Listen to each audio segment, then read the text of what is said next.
morning. Welcome to Rafi's project. We are heading this morning to buy the bees. It's a special day. Just something where to put your smoker. Because your smoker's gonna be really, really hot when you're done and everything. So, you know, if you have a good something, I'll probably just set mine in there for traveling. But if yours are gonna be at the house, you know, it's not a big deal. Just make sure wherever you a dry spot for everything, and then somewhere to put your smoker, a hanger smoker. They come with a little hanger on front. You know, maybe underneath where the bees are, just make you a little nail or something, somewhere to hang it out of the weather, because the on the smoker, it's just leather, and too much sun will crack it and mess up the billow on it. So that'll help you some. I'll make it last a little bit longer. Hive tools are pretty standard. You know, 9 inches, whatever. You can get bigger ones, fancier ones, different colored ones. I think this one here is a little longer. This one might be a little not about the same, but they got some with hooks on them and everything. After a while, you'll realize you really don't make that big of a difference. It's just a standard cheap. I buy the $7.95 hive tools, and they work. Your feed, just keep pouring the feed to them. Medication wise, I usually have enough medication. If you'll call me and go, hey Steve, we're up to 5 hives or whatever, can we buy enough mite treatment, or you know, we're going to treat for beetles or whatever. You know, we're going to treat for foul brood, termites and stuff. You have enough for us, and I'll just tell you to swing by and pick up, and I can just charge you what I got in it. You know, I'm not worried about that. I'm not in the business to make money off that. You know, we're the bees we make money off of, and the honey cells, and helping, you know, you guys out is good for the world, and it's good for me, especially a little good PR. You know, if you guys talk, and, you know, especially when you start telling people where you get your honey from and whatnot. Yeah, that's what we're trying to do. We're trying to do a little help in the wall. When you get ready to do all your extracting and everything, what I'll do is I'll just have you bring. You know, Nice. Oh my God! Wow! What we'll do is, once you get your hives up and running, I'll tell you how to pull it, or we'll meet and I'll show you how to come out first time to show you how to pull your honey. We'll bring it in, we'll extract it, and what I do is I either do it right at the beginning or after I'm done with mine. Bring your own 5-gallon bucket. We put yours in the centrifugal slinger, sling it out, okay? Then it runs in the bucket, and what you got. That way it's yours. And it's kind of, to me, that's the best thing. I mean, I can just give you what I can weigh it and go, okay, this was, you know, 30 pounds of honey, and I can just give you 30 of mine. But to be for you guys to be able to say, these are our bees, we took it to town, we extracted it, we put it in the bucket, we strained it, and we bottled it, and then give it to your family for holidays and stuff like that. That's cool, pretty cool thing, you know what I mean? And nobody wants an ugly sweater, but you know, a jar of honey is pretty nice. So when if you need boxes, or anything else, a lot of these, you know, they look old and run down and everything, but most of them just need scraping and painting. We got plenty of boxes at frames. The feed, I do have some. I'll give you all. Well, I don't know if I really have a bucket. Y'all got a bucket or anything? No, not here. Just put some feed on, sugar water 50-50. Yeah, that's what we did last night. Yeah, last night. And that'll help. And it's you know, like I said, it's a transfer process from here to there to back into your hives and everything else. It is rough on them. Yeah. So you know, just be patient. They're going to be a little grouchy. They're not going to like the ride. But you know, it's part of it. And hopefully they do well. If you have any issues, you call me. I'm right here. And if we need to split them in a little while after the pepper or whatever, you just let me know, and I can either walk you through the process or come out and help you, or y'all can come help me and I'll show you in my yard. That would be cool. And then after that, then you can do it yourself. Yeah. So. Oh man. Oh, it's not really easy. That would be great. If it was easy, everybody would do it. Yeah, I know. Yeah. So don't, like I said, don't get disheartened if something fails somewhere. Yeah. You know, if you have 12 if you have 12 at Christmas and then next June you only have 8, you know. Oh, that's how we learn. Yeah, it's up, down, up, down. But just if you look on my webpage, we put out the Florida State Beekeeper Association has a generalized what month you should be doing what, you know, and if you can kind of follow that, and that it's pretty close. The weather changes what blooms when a little bit, but you know, as far as your medication, your treatment, and when you should be splitting and all that, you can kind of follow that guideline. Yeah.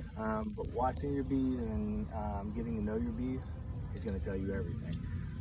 Whenever you go and you know you come home and you're sitting there in the evening time and you're watching the bees coming and going, and then as it's starting to get dark, they're all what we call bearded up on the front of the box, and they're like real heavy. You got a lot of bees in there. They run out of room. They need to be split, or they need another layer added. You add another deep box, and that queen can go on up, just keep laying. Me, I go. So she goes up to the second yeah. box? If you don't put an excluder, she will. And I just let them. I don't run excluders. I let her go up and let her lay, because we want to make bees and honey.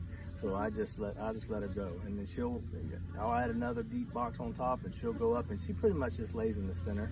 So if you're running a 10 frame hive, she'll lay in the middle 4 or 5, and the outside 4 or 5 will be honey. And then as it goes up, the same thing. And then when it's come a split time, so I have a lot more frames of brood and eggs that I can use to split. So now instead of having one deep box that has 4 or 5 frames of brood to try to make splits out of, I let her go 3 high. I got 15 frames.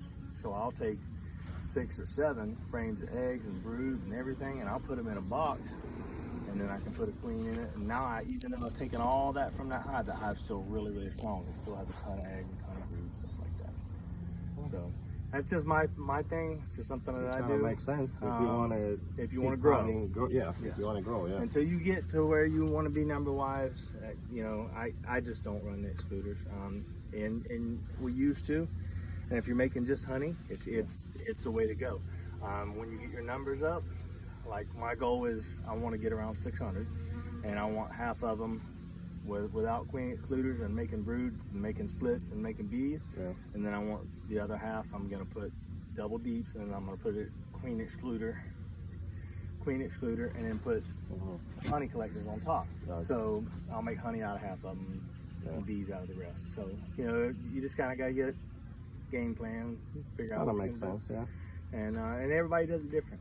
Yeah. Man, I know people that run 10,000 hives. You know, got you know, personal friends that they're in charge of 10,000 hives, and you know, they travel all over the country, but they have the finances to do things different. Yeah. You know, if your things aren't good, they just go in and, you know, add new queens to everything. And I'm like, that must be nice.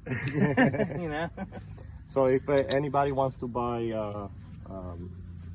honey or bees from you, where they can contact you? Yes, they can. And I'll put the link in the description Great. as well. Local honey, delicious. Gotta have it. It's gonna be my first time trying natural honey. And we're at weeksbeekeeping.com is our actual website. Do you recommend 8 frames or 10 frames for the brood chamber? 8 frames are a lot lighter when you're moving them, but if you're not going to be moving them around a whole lot, the 10 frames are obviously better. So it's just weight? It's just the weight? Just the weight. Okay. Just the weight. I mean, I'm sure that there's some of the guys that study them a lot more can give you a lot more information in regards to their theories of 8 and 10 frames.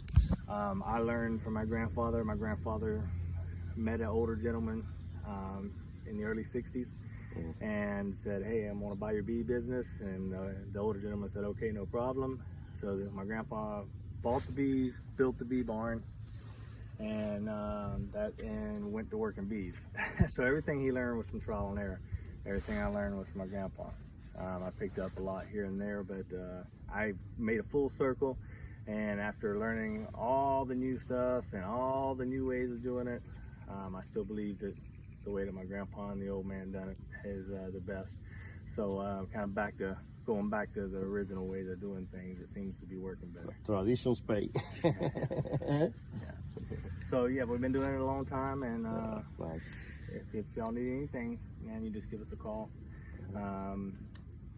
We're coming into the pepper, so if you can get these bees strengthened up over the next month or so, when the Brazilian pepper blooms out there, there's not a lot on the prairie. There's some, but there's not a ton.